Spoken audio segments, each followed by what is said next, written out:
I had lived on this mountain long enough to know that hope was a dangerous thing. It crept in quietly, like the first thaw of spring, and then it broke everything when the next storm hit. The wind howled across Ridgefall that final day of winter, driving snow against the windows until the glass looked like it might shatter. I stood at the rough-hewn table in the only room that mattered, counting coins that would never be enough. 33 years old, calloused hands, shoulders that had carried logs and grief in equal measure. 18 years I had spent carving this farm out of the bones of the mountain itself. Stone foundation, timber walls I had felled and notched by hand, a roof that still leaked in 3 places, no matter how many times I patched it. The road down to the village was buried under 4 months of snow. Water came from the ice-crusted spring half a mile away. Meat came from whatever I could shoot or trap before the wolves took it first.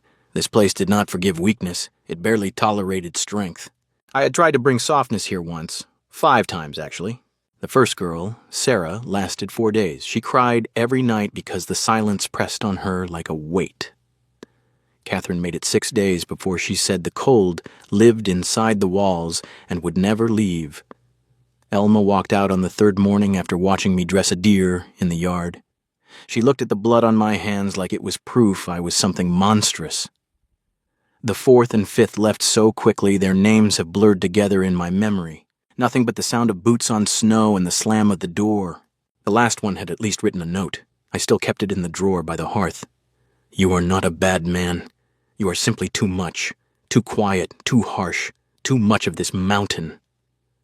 I folded the note away and stared at the fire until the wood popped like a gunshot. Too much. The words had settled into my bones years ago.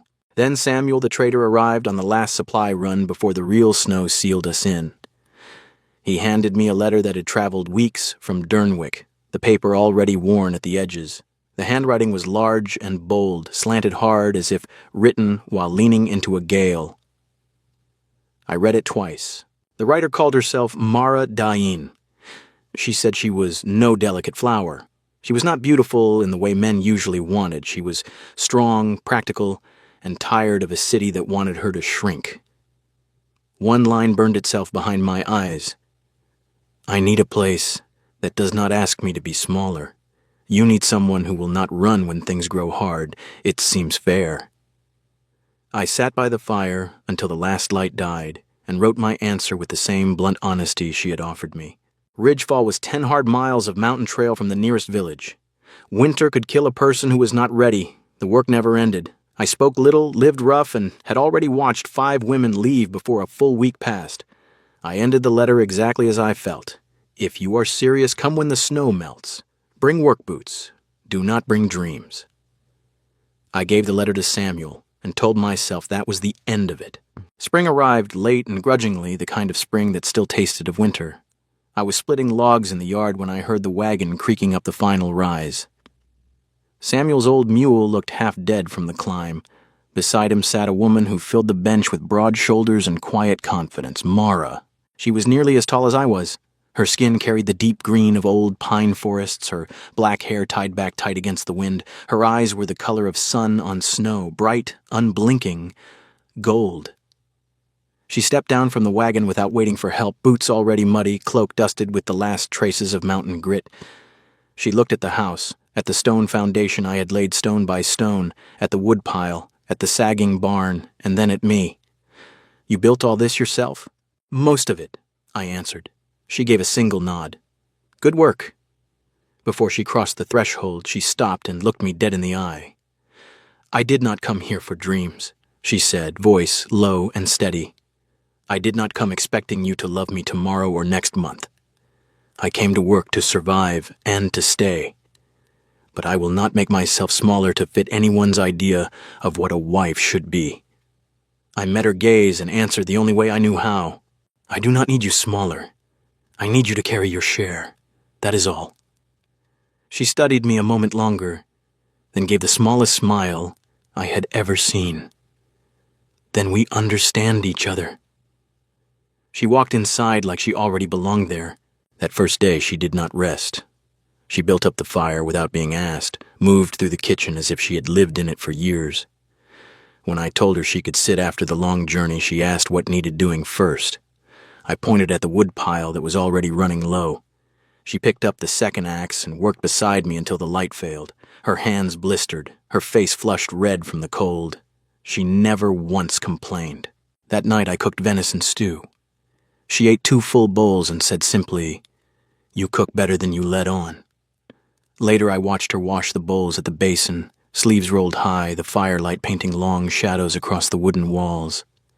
I stood by the hearth with my arms crossed, waiting for the familiar twist in my gut, the certainty that she would leave like all the others. But something else stirred beneath it, small and stubborn and new. Maybe this orc woman would not run. Maybe she would stay. The first week with Mara was not a gentle introduction. She did not ease into the mountain, she attacked it. She woke before dawn the next morning, the sound of her boots already moving across the floorboards while I was still pulling on my coat. By the time I reached the kitchen, she had the fire roaring and water boiling for porridge. She asked 3 questions before I could speak: where the firewood was stacked, which direction the spring lay, and how many days' worth of dried meat we needed to last until the next hunt. I answered shortly. She nodded once and began rearranging the shelves without asking permission. Jars moved, tools found new homes. The small pantry suddenly looked ordered in a way it never had under my hands alone. I felt a flicker of irritation. This was my house, my patterns. 18 years of doing things the way that kept me alive. But by midday I had to admit most of her changes made sense. The kindling was easier to reach. The salt and flour stayed drier. Even the damn broom had a new place by the door so it did not trip me in the dark. On the 5th morning she asked when I planned to hunt. I told her at first light. She said, "I'm coming." I looked at her across the table. "You ever hunted before?" "Not with a bow, that's why I'm going." We left before the sun cleared the ridge. She moved quietly for someone her size, boots placed with care, eyes scanning the snow for tracks. She did not chatter. She did not ask foolish questions. When I brought down a young buck with a clean shot through the neck, she walked up without flinching at the blood. I showed her how to field dress it, how to open the belly, how to pull the guts, how to separate the heart and liver while they were still warm. Her hands were steady. She learned fast. By the time we dragged the carcass back to the smokehouse, her sleeves were dark with blood and her breath steamed in the cold, but she never once complained. We hung the meat in long strips. While the smoke curled around us, she said quietly, "Thank you for teaching me." I wiped my knife on my thigh. "You proved you could handle it, so I taught you." She met my eyes. "I'm not going to run, Elias. I know you're waiting for it. I'm not them." The words landed harder than I expected. I turned back to the smokehouse and said nothing. But something inside my chest shifted, a small crack in the ice I had carried for years. 3 weeks later, we had our first real fight. It started over the wood pile. I had stacked it the same way for 18 winters, tight, angled, just so the snow ran off. Mara decided the new way she had seen in the lowlands would dry the wood faster and be easier to pull from. I snapped at her in the yard, voice rough with exhaustion and old pride. "This is my house. I don't need you coming here to tell me I've been doing it wrong for 18 years. She planted the axe in the chopping block and looked at me without backing down. "You want help? Or do you want a shadow that nods and smiles? 2 people working together can do it better than 1 man doing it alone." She walked off toward the spring before I could answer. I spent the rest of the day splitting wood like it had personally offended me. That night I lay awake staring at the ceiling beams, replaying her words. She was right. The new stack was better, and that truth burned. I realized then what I was truly afraid of. It wasn't the rearranged shelves or the different way she stacked kindling. I was afraid she would become necessary. If she left after I had started depending on her, the silence in this house would be worse than any winter I had ever known. I had been called too much, so many times that I had begun to believe it. Now this orc woman was proving someone could stand in the middle of all my too much and not flinch. The next morning I went out and restacked the wood her way. When she came back from checking the snare, she saw it and said nothing, but the corner of her mouth lifted just a fraction. 2 days later, she suggested we clear more ground south of the house for a larger garden. I told her what we grew was already enough to feed 1 man. She answered, "Enough to feed 1 man is not enough to live on. We need extra to trade for salt, cloth, needles, medicine." The word "we" landed between us like a thrown stone. She had begun speaking of this place as ours. I did not argue. We spent the next 2 weeks breaking new soil, hauling rocks, pulling roots until our backs ached and our hands bled. When the last row was turned and the dark earth lay open under the spring sun, Mara stood beside me, shoulder brushing mine. "I'm not leaving," she said. "You've said that before." "Because you still don't believe it." She turned to face me fully. "You are not too much, Elias. You are only right for this place. The women who left were wrong for the mountain, not the other way around." The words loosened something deep in my chest, a rusted hook I had carried so long I had forgotten its weight. I did not know what to say, so I simply stood there while the wind moved through the new-turned earth and carried the smell of pine and possibility. That evening the sun bled red across the ridge. Mara stood next to me on the porch, close enough that our shoulders touched. The mountain air was still cold, but the warmth of her arm against mine felt steadier than any fire I had ever built. I spoke so quietly I almost hoped the wind would carry the words away. "Maybe we are both too much for the world down below," she answered without hesitation, voice low and sure. "But up here, we fit just right." For the first time in 18 years, the thought did not frighten me that someone might stay. It frightened me that I was beginning to want her to. The summer came hard and sudden, the way spring always did on the mountain, reluctant at first, then exploding into green. The new garden we had broken together took to the soil like it had been waiting for us. Bean vines climbed the poles I cut, fat green pods swelling in the sun. Squash spread wide and heavy across the turned earth. Tomatoes ripened in defiant red clusters. Mara moved through the rows every morning like a general inspecting troops, fingers brushing leaves, pulling weeds with short, decisive tugs. I once caught her crouched beside a young pepper plant, murmuring something too low for me to hear. I leaned on the fence post and called out, "Talking to it won't make it grow faster." She didn't even look up. "You ever tried?" I shut my mouth. She stood, brushed dirt from her knees, and walked past me with the smallest, victorious tilt to her chin. The sight of it pulled something tight in my chest I still didn't have a name for. One afternoon, we were hauling water up from the spring. The buckets were heavy, the trail steep and slick with melt. Halfway up the slope, Mara stopped. Face gone pale, one hand pressed hard against her lower back. I saw the wince before she could hide it. "Set it down," I said. She straightened like I had insulted her. "I don't need you watching over me. I'm not watching over you. I'm being practical. You throw your back out and we're both screwed for weeks." She stared at me a long moment, jaw tight. Then the fight went out of her shoulders.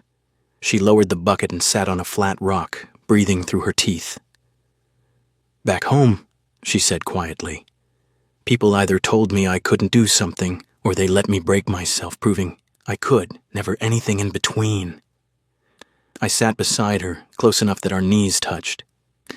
"Here you don't have to break yourself to earn a place. The place is already yours." She looked at me then. Really looked, gold eyes steady. Something shifted between us in the silence that followed. Smaller than a confession, larger than any words we had spoken so far. A few evenings later, the early cold bit hard. Mara's hands were raw from splitting kindling, knuckles cracked and bleeding in the dry mountain air. I had spent the afternoon in the barn working on something I wasn't sure I should give her. When I came inside, I set a pair of heavy leather gloves on the table, thick deer hide, lined with rabbit fur I had saved from winter traps. Crude stitches, but they would hold. She picked them up slowly, turning them over in her big green hands. "No one's ever made me anything before," she said. "Now someone has." From that day on, she wore them every time she touched the axe. Every time she did, her eyes softened a fraction when they met mine. We still fought. Gods, we fought. She wanted the smokehouse reorganized so the meat cured more evenly. I wanted it left the way it had worked for 18 years. She wanted to try a new way of stacking firewood. I dug my heels in like a stubborn mule. One night the argument spilled over into something sharper. "I'm not your dead wife, Elias," she said, voice low but not soft. "I won't live in her shadow, and I won't let you put me there." The words hit like a fist to the ribs. I sat down hard on the bench, staring at the fire. Anna's name hadn't been spoken aloud in years. I had buried the memory so deep I thought it couldn't surface. "I know you're not her," I finally said. I don't know how to build something new without measuring it against the old." Mara crossed the room and sat across from me. Then we learned together. That was the night the last wall inside me cracked. Early the next summer, a runner came up the trail, young James from the new holding down by the creek, face white with panic. His wife, Rutha, had gone into labor weeks too soon, and the baby was turned wrong. He begged Mara to come. She had never delivered a child, but she had read every medical pamphlet Samuel ever brought up the mountain. She gathered clean cloths, boiled water, and walked down with James without hesitation. I followed an hour later, heart hammering. I found her in their small cabin, sleeves rolled high, face streaked with sweat and blood, calm as still water. She had her hands inside Rutha, turning the child with steady strength while talking the mother through each breath. Hours passed. The fire burned low. Then a thin, furious cry split the air. A baby girl. Mara straightened, trembling now that the work was done, and handed the newborn to Rutha's shaking arms. I stood in the doorway watching her, green-skinned, broad-shouldered, covered in another woman's blood and sweat, and felt the last piece fall into place. I loved her, and not because she made the mountain easier, because she made me want to face it with her. That night back at the house, I caught her hand before she could turn toward the wash basin. My palm was rough, hers still raw from the day's work, but I held on. I spent the first months waiting for you to leave, I said. My voice came out rough. Then I started hoping you wouldn't. Then I realized if you did, this place would stop being home. I swallowed. I love you, Mara. She stood very still. For one terrible heartbeat, I thought I had ruined everything. Then she stepped around the table, took my face in both her large hands, and kissed me like the mountain itself was trying to pull us apart. When she drew back, her eyes were bright. I've loved you for months, she said. I was just waiting for you to catch up. From that night forward, we were no longer two people trying to share a house. We were partners building a life. We still argued about firewood and garden rows. We still came in exhausted and short-tempered after long days. The mountain never got kinder. But every morning I woke to the sound of her building up the fire, and for the first time in 18 years, the house no longer felt empty. It felt like ours. The first true winter after we became partners arrived like a siege. Snow fell for days without end, piling against the walls until the windows were half blind and the door required shoveling twice a day just to open. The road down to the village vanished under white. Samuel's last wagon had rattled away before the final pass closed, leaving us with nothing but what we had stored: salted meat, dried beans, root vegetables buried in the cellar, and the wood we had stacked together in the new way Mara insisted on. Every morning I rose in the dark, pulled on my coat, and went out to clear paths to the chicken coop in the smokehouse.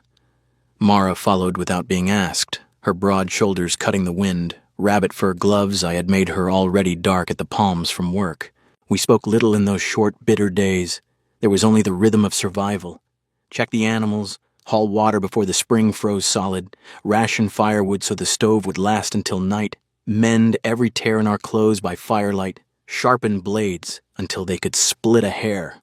Mara never complained. She rose earlier than I did, banked the fire at night, and moved through the small house with the same steady purpose she brought to everything.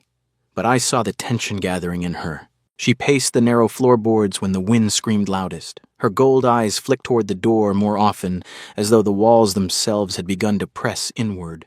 Then, the 3-day storm came.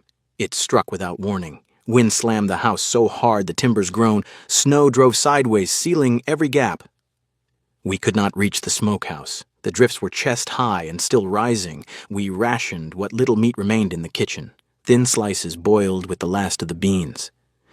On the second night, Mara walked the length of the single room again and again, boots heavy on the planks, shoulders hunched like a caged animal. "The walls feel like they're squeezing me," she said at last, voice rough. "I can't breathe right." I set down the knife I was sharpening and pulled the bench closer to the fire. "Come sit." She hesitated, then dropped beside me. The fire popped. I told her things I had never spoken aloud to anyone.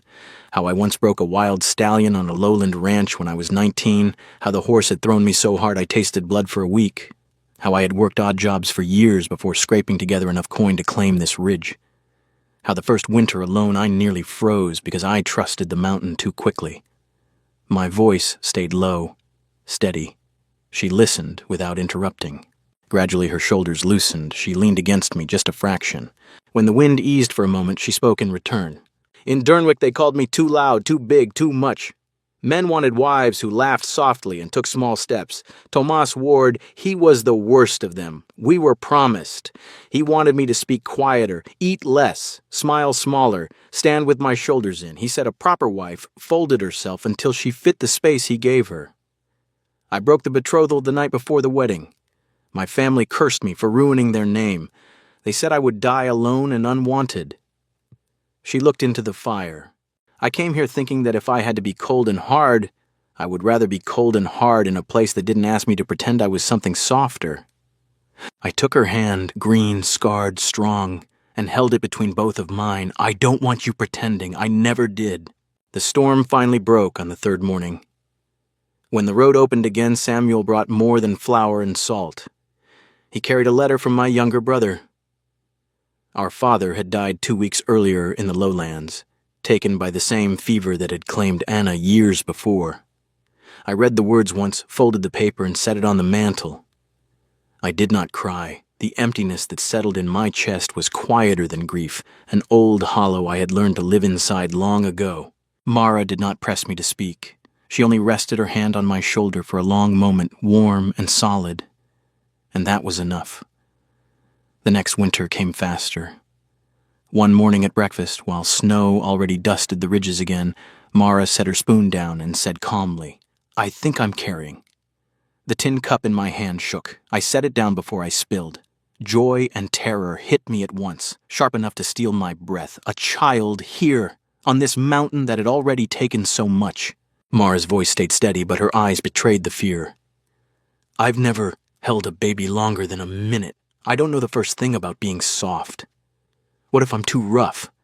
What if the birth goes wrong up here with no proper healer? I reached across the table and covered her hand with mine. Our child is going to need exactly the mother you are, someone who doesn't teach them to make themselves smaller. We'll figure the rest together. We told James and Rutha. Rutha, whose life Mara had saved the year before, came up the trail with bundles of clean cloth and packets of herbs. Samuel brought extra salt, a sharp birthing knife, and soft blankets. I spent evenings in the barn carving a cradle from seasoned pine, smoothing every edge until it would not catch small fingers. Mara sat by the fire cutting tiny shirts from green wool she had traded for, stitching with the same fierce concentration she gave to splitting wood. Some nights she spoke to the child growing inside her, voice low and fierce. You'll grow up on this mountain. You won't have to shrink for anyone. You'll learn to stand as tall as you were made. The birth came on a still night at the end of summer, just as the first cold breath of autumn touched the air. Mara's labor lasted long hours. Rutha arrived in time, calm and sure. I stayed at Mara's side, gripping her hand, wiping sweat from her brow, feeding her sips of water between contractions. At one point, she snarled through gritted teeth, "Don't tell me I can do this." I leaned close and answered, "Then show me how strong you really are." She did. A thin, furious cry finally split the cabin. A daughter, Clara Vorn, named for Mara's grandmother, who had once worn the same stubborn courage. When the worst was over and Rutha had gone, I sat on the edge of the bed while Mara held our daughter to her chest. The baby's small green fist curled around Mara's finger. Mara looked up at me, face exhausted and radiant, and whispered, "Look, Elias. Look what we made." I looked at my wife, at our child, at the house that had once felt like a prison of my own making. The mountain outside was still harsh, still unforgiving. But inside these walls, something had changed forever. The silence I had feared for so long was gone. In its place was the soft sound of a newborn breathing and the steady beat of Mara's heart against mine. For the first time, I understood why she had stayed. This place was no longer just a farm on a ridge that tried to kill anyone weak. It was home, and we had built it together. The days after Clara arrived were harder than any winter I had ever known, but they were fuller too. The mountain did not soften its edges just because a child had come into the world. Snow still piled against the walls. The spring still froze overnight. The work never paused. Yet every time I stepped through the door at dusk, the house felt different, alive in a way it never had before. Clara cried often and slept little. I learned the difference between her hunger cry and her tired cry the way I had once learned to read animal tracks in fresh snow. I learned to change the cloth diapers Mara had sewn from old shirts, to rock the cradle I had carved until my arms ached, to walk the floorboards in the dark while humming the only lullaby I remembered from my own mother. Mara recovered slowly, her body still carrying the toll of the birth. But she refused to stay in bed longer than necessary. She tried to manage the garden, the animals, the endless chores, even while nursing. I had to remind her, sometimes sharply, to rest. "You just brought a person into the world on this mountain," I told her one morning when she tried to lift a bucket despite the wince on her face. "The mountain itself hasn't managed that yet. Sit down." She gave me a tired half smile but obeyed. "I don't want to be useless." "You could never be useless," I said. "Not to me, not to her." Mara became a mother the same way she did everything else, fierce and unapologetic. She was gentle when she held Clara, singing low orcish songs I did not understand but felt in my bones. Yet she never lost the strength that had first walked through my door. One afternoon I found her on the porch, daughter in her arms, pointing toward the jagged ridge of Bang NHA. "This is your home," she told the baby, voice low and certain. "You will grow up here. You will not have to make yourself smaller for anyone. You will learn to stand as tall as these mountains made you." I stood in the doorway watching them, the wind tugging at my coat, and felt something settle deep inside me. The woman the lowlands had called too much was teaching our daughter that being too much was exactly right. As the years passed, Ridgefall changed. Word traveled along the trails that there was good land higher up, that the soil took to seed if you knew how to work it, that the orc woman and the quiet farmer did not turn away those who needed help. Families began to arrive, young couples fleeing crowded valleys, widows with children, men who had lost everything to bad harvests. They built small holdings along the lower slopes. Our farm became a stopping place. Travelers came for seed, for advice on surviving the first winter, for help when the wolves grew bold or the roof of a new cabin collapsed under snow. Mara earned their respect without trying. She showed them how to expand gardens that could feed more than one mouth. She taught them to read the mountain's moods before a storm hit. She delivered 2 more babies for neighbors when the time came. People who had once whispered about the orc wife now came to her first when trouble arrived. The same mountain that had tried to drive us apart was slowly knitting us into something larger. 10 years after Mara first stepped down from Samuel's wagon, Clara was 10 years old, tall for her age, green-skinned like her mother, with my quiet way of watching the world. She could stack firewood better than most grown men, skin a rabbit clean, plant beans in straight rows, and read the fresh tracks of a mountain cat before I even saw them. She had Mara's stubborn jaw and my silences. One evening, as the 3 of us stood on the ridge looking down at the expanded house, the wider garden, and the smoke rising from neighboring chimneys, Mara asked me quietly, "Do you think she'll stay when she's grown?" I thought about it. That will be her choice. But whether she stays or goes, she'll know there's a place where she never has to make herself smaller. Mara leaned against me, her shoulder warm and solid. That's all I ever needed. I no longer hated the women who had left all those years ago. They had not been wrong. They simply had not belonged on this mountain. They had wanted softer lives, gentler mornings, voices that filled rooms instead of silence. Mara had wanted something true. She'd never been afraid of the cold because the cold had never asked her to pretend she was warm. She'd never been afraid of me because I had never asked her to be less. I finally understood what I had carried for so long. I had believed I was the problem, too quiet, too harsh, too much of the mountain. Mara had shown me the truth. I was not too much. I was only right for this place. The right person would never see me as too much. The right person would simply stand beside me and say, "We fit." 10 years to the day since Mara arrived, we stood on the same rocky outcrop where I had once watched her walk into my yard. The house below us was larger now. 2 new rooms we had built together, a sturdy barn, a garden that fed more than just us. Clara chased the chickens across the yard, laughing the way only a child of the mountain could laugh. Smoke rose from the chimney in a straight, strong line. The wind carried the scent of pine and turned earth and wood smoke. Mara slipped her hand into mine. Her fingers were still calloused, still strong, still the hands that had split firewood beside mine through every winter we had shared. "We did well," she said. I looked at the life we had carved out of stone and snow and stubbornness. We survived. She corrected me gently, the way she always did when I tried to make things smaller than they were. No, we lived. The story had begun with 5 women walking away because I was too much for them. Then Mara Dane came, the orc girl no man in the lowlands had wanted to marry.